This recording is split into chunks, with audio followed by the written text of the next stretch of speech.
Hey, Espresso lovers, Todd and Marc here from Whole Latte Love. And Todd, you know, I came in this morning, I was off for a day, and, you know, something happened in here. What the heck were you doing?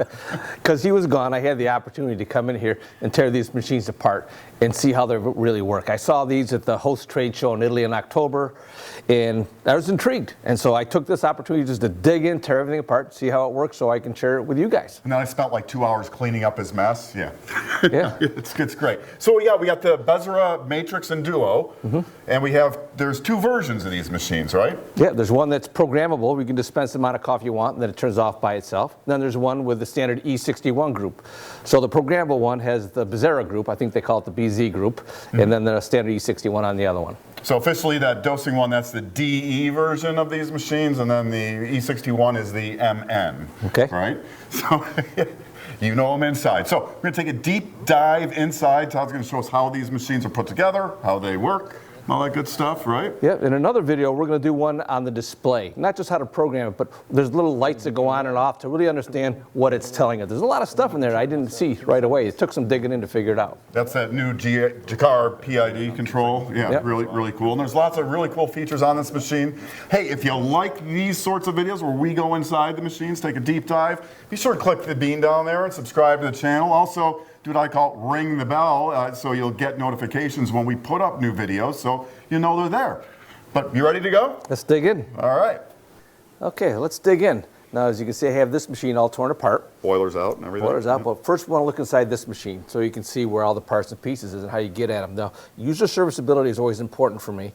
This one's a little more difficult, but we're going to show you where the parts are that are hard to get to. If you look down inside there, you'll have your two static relays in there, and you have a transducer down in there that are a little difficult to get at. And the basic difference between these machines is on this one here that we have torn apart has a flow meter, and this is programmable. This is the one with the Bezzera group on it. This is the one with the E61.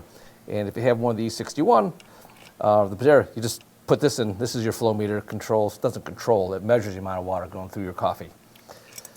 So E61 is not programmable, the one with the Bezzera group is. The flow meters in the Bezzera group, the heated Correct. group. I hope that all made sense. Or DE model. DE model, thank you. Yeah. Okay, so I figured the best way to show this is to go through the water flow. Sure. Then that way you hit everything. Now, if you're using the reservoir, oopsie, using the reservoir, the water will come down through here, through the Teflon tube, right onto there. Now, if you're using the waterline connection, it'll come through this fitting down here. You just take that cap off, hook up your water line. And then when you go to the controls and set it to waterline, this solenoid valve will open whenever the machine is on and energized. At night, when the machine's off or it's in standby, that will close, which is a nice safety to keep the house from potentially flooding. Flooding, yeah. Yeah, put it simply. So you might think, if I have a water line coming to here and this solenoid valve open, what keeps the water from going through here back up into the reservoir? So Bezzera, yeah, they give you this here. It's got threads on it, and this just goes on there, and it threads in. Seals that up. Yep, and you got these two seals here. What's nice about this setup is so when you want to do waterline pre-infusion, once the solenoid valve is open, hit the brew switch, you get waterline pressure coming right through it. Right. That's nice. Okay, so we now have water into the machine. So if I allow this copper tube here, right over to the pump. Over there. Yep, comes into the bottom of the pump there, comes out of the pump. Now down here is where you adjust your brew pressure. It's down underneath. Yep, right there. Can you see it? Got it. Okay, there's a little lock nut on there you can loosen up. Well, it works with some needle nose pliers, and you just adjust that screw. So then the water comes through this tube here, up to this cross. Now you notice the copper tube coming off the bottom here. That leads you over to your transducer. That measures your actual brew pressure, or your pump pressure, I should say. And that'll display on the display. They'll show that on the display up front. This over here, this is your fill for your steam boiler. So the solenoid valve down below there will open. Send the water up here into your steam boiler to fill that. Now a little something I want to show you here. If for some reason your pump's running and your steam boiler is not filling, there's an orifice down in there that prevents it from filling too fast and dropping your pressure. It's Okay. possible that that could get plugged up. And so I'll just kind of pull that out so you can take a peek at that. So it just reduces the flow into the boiler again, so you're not reducing pressure as Yep. it's filling so quickly. Right, so that's there. So that might need a little It's possible. cleaning. Oh, Yep, I mean, it wouldn't be unusual, I guess, but the key thing is to have good quality water, which we always Yep. talk about in other videos, so I'll get that in later. yep. So that goes up through, grab my steam boiler here. That's the steam boiler. So this fits in here, up through this tube into your steam boiler. That's how that fills.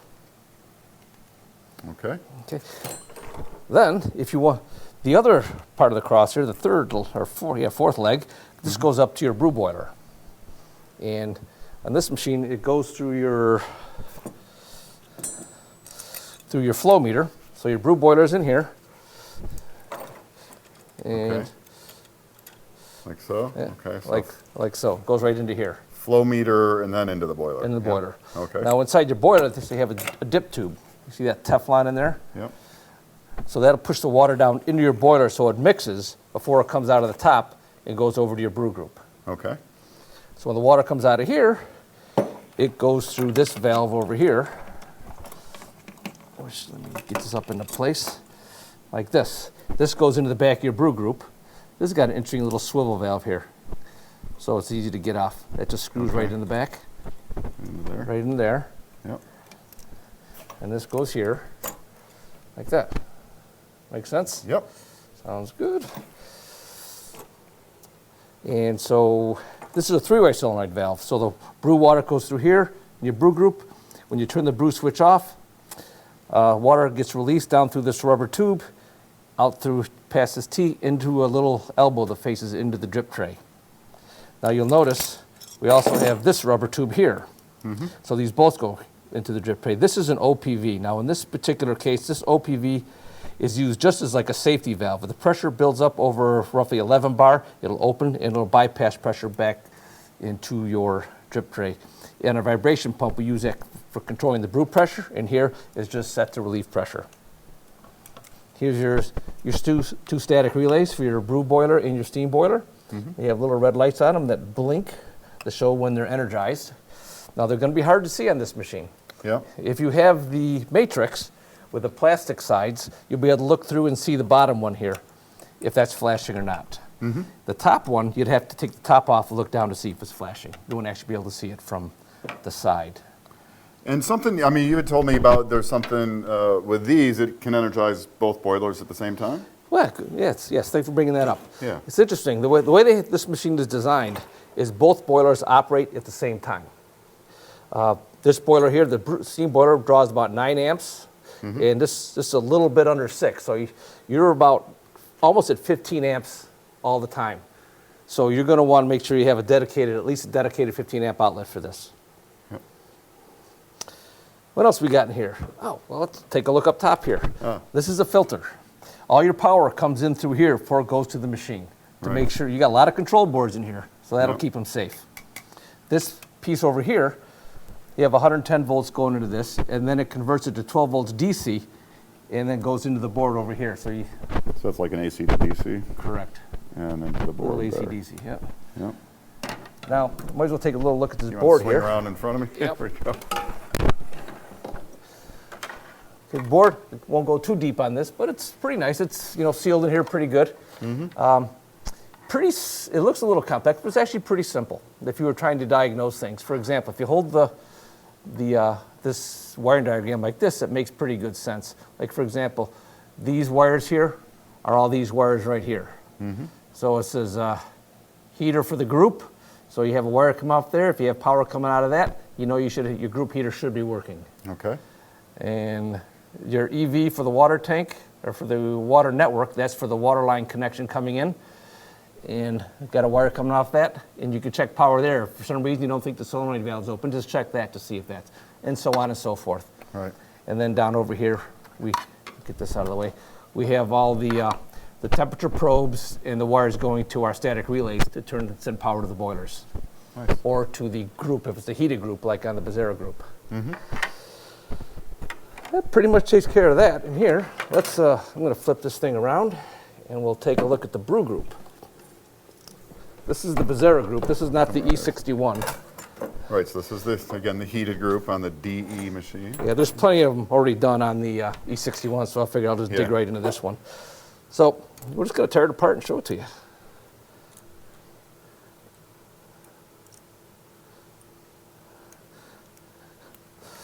Like take these out. So there's an actual heating element kind of up in the... Yeah, up in here. There's two of them actually. Yeah. So, oh, and there's another fun little thing in there that we're going to look at in a minute, right? Oh, that's the teaser, isn't it, Mark? Yeah, we got a tease. Yeah.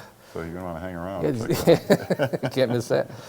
Okay, so it's nice. The saucer section comes off real easy. And you have an O-ring in here. Okay, it just seals that. And your water comes down through these holes here, then comes out to your shower screen. We'll show you how these guys do this. For all those that are interested. I assume if you got this far in the video, you're somewhat interested. Yeah. Otherwise, you're long gone. And your shower screen, there's dispersion plate. Nice heavy, feels like stainless steel. And then your group gasket is different than most. It's round like a big O-ring. Oh. I see. So look how you can take this whole thing off and clean it really easily. You really can, can't you? Yeah, that's pretty sweet. Okay. And then if for some crazy reason you said to yourself, I want to take the brew group off. That comes off real easy also. Obviously, you don't want to scratch this. And I still have wires plugged into the back, so I'm not going to put it all the way out. I'm just here for demonstration purposes only. That just pulls off. And you get up in there and clean all that out.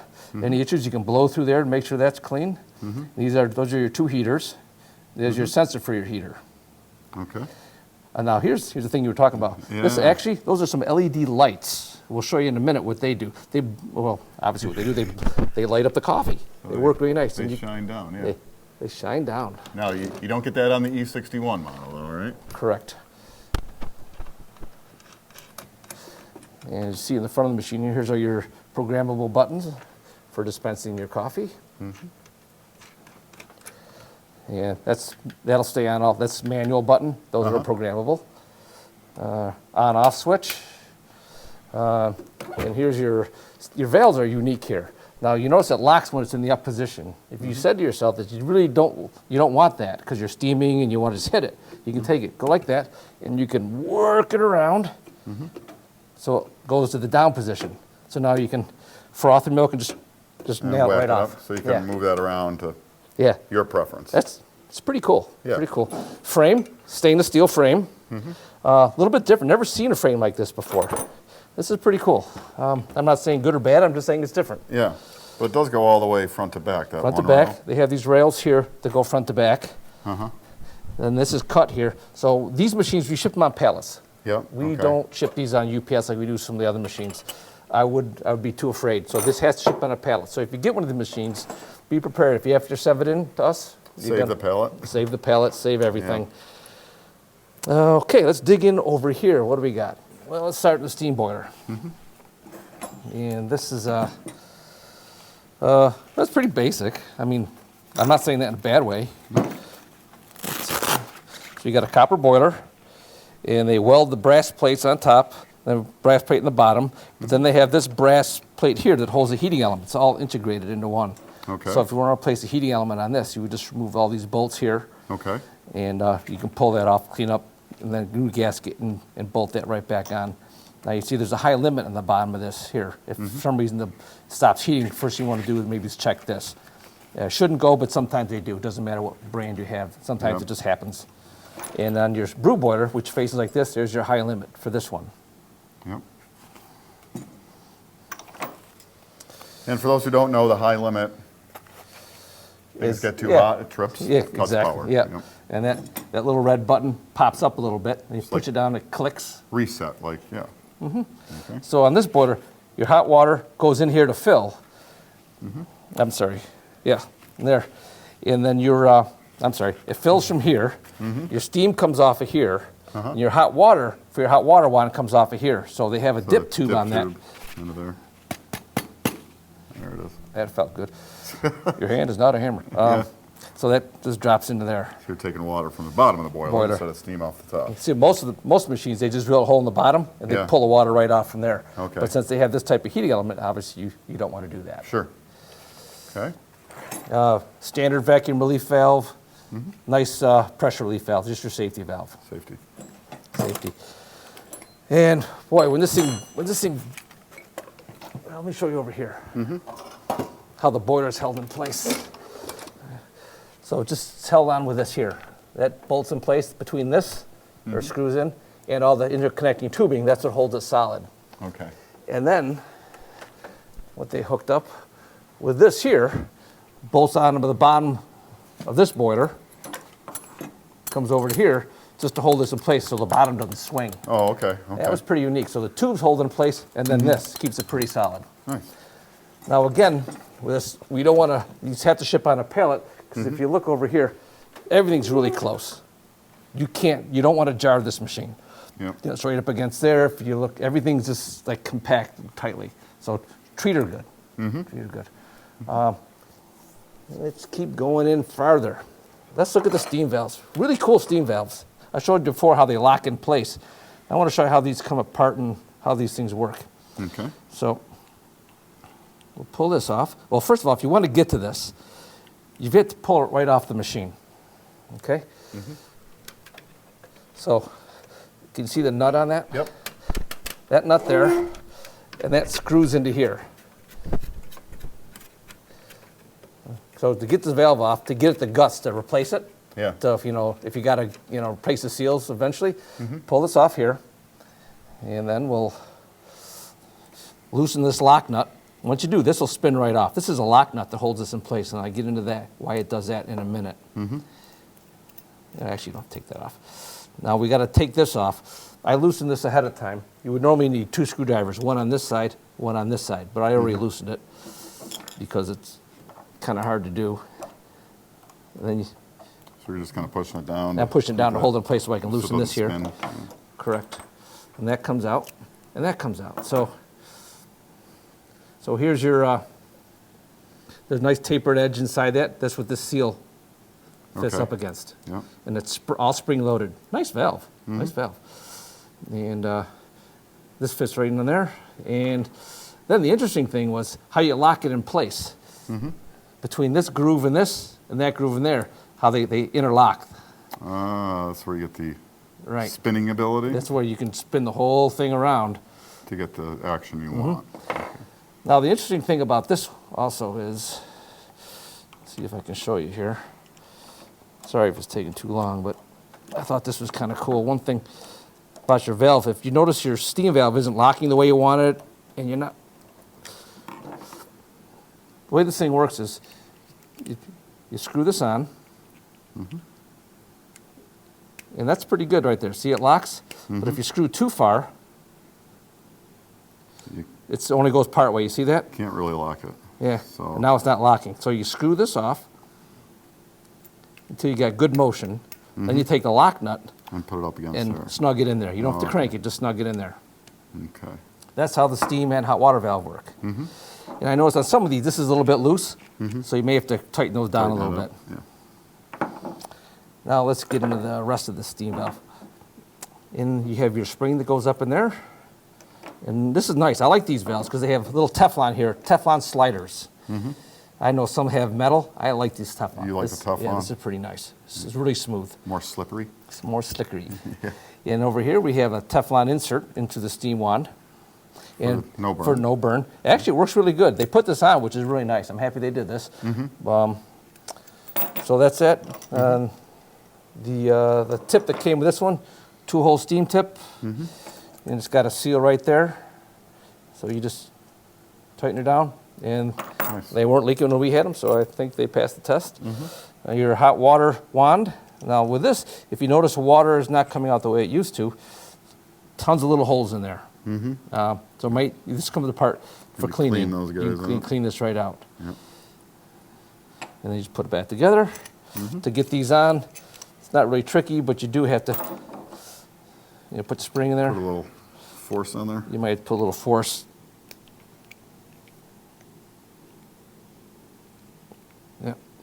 to get it on. You're so strong. Yeah, that's me. That's me, the tough guy. Let's see. right. Okay. Oh, water reservoir. Let's talk about the water reservoir for a second. This is a nice feature they got here. Electronic sensor on the side here. Decided to go with that. Now, if I had the reservoir here, you'll notice that there's these screws here. These are from the old style reservoir. It used to be sensors or metal grounding Going in there. wires, I guess I'll call it, that went to there. That's how it sensed the water. Using conductive. So those don't do anything on this one. They just look pretty. Okay. And nice seal there. Maybe lube that up every once in a great while. That goes around there. When that rod pushes up on a spring, there opens this nice filter in there. Hooking up the water line. If you want to do that, we'll dig into that just for a second. And of course, I lost a little O-ring, but this there's a little red O-ring or gasket that goes on that, and that will screw right onto to what we were talking about down. Where is it? Right onto that. Right there. Yep. Okay. Oh, and let's not forget the fun lights. We need to see those. Let's look at the lights. Let's go back here. Okay. So many Bezzera machines. Huh? Yeah. So there's your light. Oh, there they are. The brew light. Nice. Really, it's a nice feature. I like it. Again, that's only on the DE, the Bezzera group machines, the heated ones. Correct. And there's if you haven't seen the display, the new Gicar display. Right. All sorts of stuff you can do with this too. Yeah. We won't get into that now, but it's We'll have another video for that. Yeah. But if you want to turn that light off, you can just. Oop. I had to get in, didn't I? You can turn it off. There you go. There you go. All right. Anything else? Wow. You want to take a look at? I'll think of something as soon as we're done. Yeah. But now I guess I just got to put this thing back together. All right. Well, So you that'll be have fun entertaining. with that. Yeah, I will. Well, Todd, thanks for taking us all through the machines. Now we're going to be doing some more videos on these, right? What kind of stuff are we going to be looking at in the future? Yeah. Well, we're going to do one just on the display itself, so you can see how to program the machine, all the little nuances of what it does, and what some lights show on the front of it that you may not know just by looking at it. All right. So we'll dig into that, and we're going to do a little comparison between the E61 group and the Bezzera group, so you kind of understand how that works. And then a good detailed one on the one with the BZ group, which is the DE machines. We already have one on the one there with the MNs with the E61. Yep, so check that video out if you're interested in them. So that's a lot of videos. Okay, so again, if you haven't subscribed to the channel, click the little bean down there and subscribe so you'll know when we have these videos out. And Todd, thanks again. And thank you all for watching, and be sure and come back soon for more of the best on everything coffee, brought to you by Whole Latte Love. Want to learn more? Subscribe now so you'll know about the latest videos on everything coffee from Whole Latte Love.